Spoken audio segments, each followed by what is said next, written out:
Uh, this is a very trying moment for both me and my family. For those of you who know me, and I direct this to the people of Mombasa.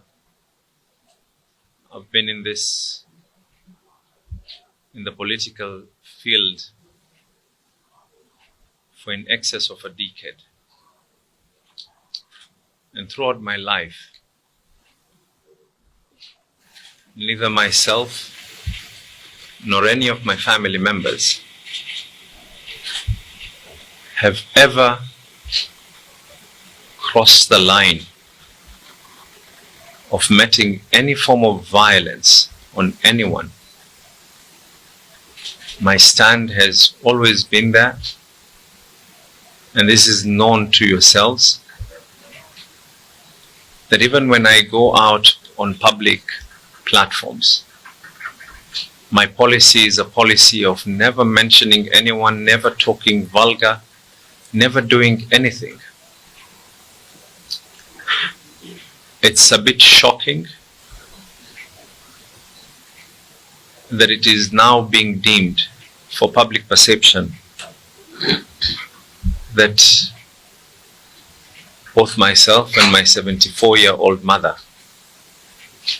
would be part and parcel of a heinous act of this magnitude. Like I said, we have never. And for those of you who know me, for those of you who know my family, for those of you who know the kind of politics that I've always preached, we have never, nor will we ever stoop that low. Power is transient. And I want to now give my version. I've tried to hold this for so long.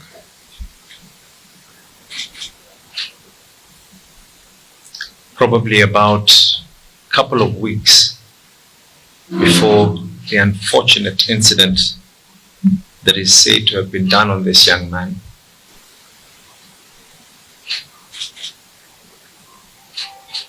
I live next to my mother.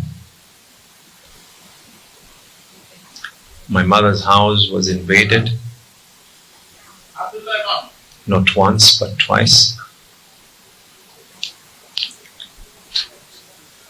And every one of those incidences, we reported it. In the invasion of my mother's house, nothing else was taken except a laptop and a mobile phone. CCTV footage were provided to the authorities. My family car was approached by armed people. A report that was made. When this unfortunate incident happened, and when there was a video that had started circulating that talked of words that I cannot even be able to state on my mother, on the mother of my children, the first thing that I did was speak to my family. And we, in unity, agreed we will do whatever we have always been doing. Leave this to the Almighty.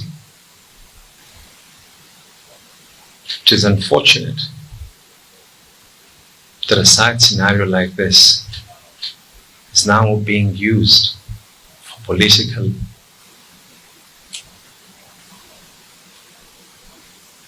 I'm more than willing to state this to the authorities.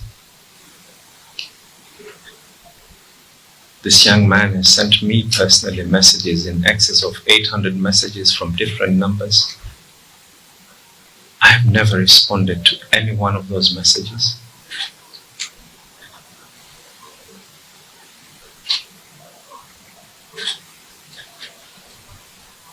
the doctor in charge at Coast General Hospital received a call from a senior politician threatening him. And I only knew that this young man was not even in the hospital when the doctor actually called me to tell me that this young man is not even here, and we're receiving calls of being threatened, trying to be told and coerced into writing things.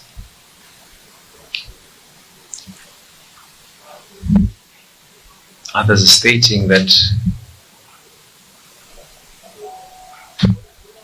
I wish not to be able to go to the DCI.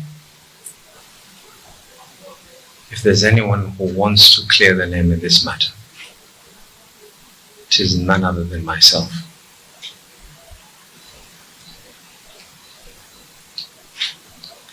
The summons were to today. We were requested not to go today anymore. My CEC was arrested for no other reason except the fact that he is someone who has been through me and with me in my political journey. CEC has been released, told to go back again. And this country has a history of people being coerced, people being coached to talk about things.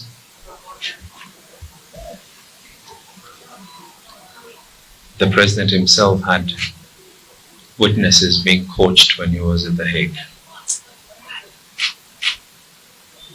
I want to reiterate again. As much as I feel sorry for whatever happened to this young man, the spirit of my family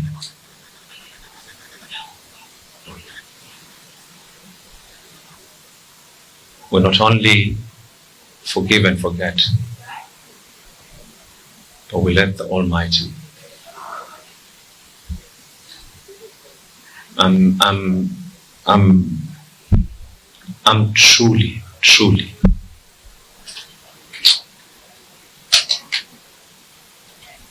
I hurt not for any other reason, but my mother being dragged, being abused, and then now being accused together with her son just because she gave birth to me.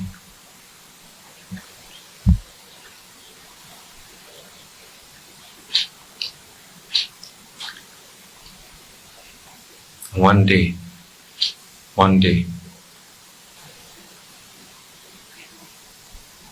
we will all be looking at each other.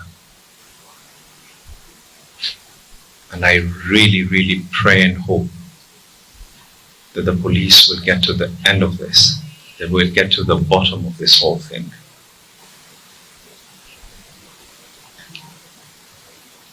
And for those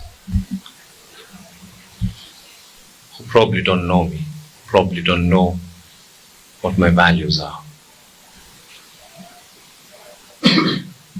I have passed through worse. I have been abused. People have tried to physically harm me, my family, but we ever maintained our cool. It isn't who we are.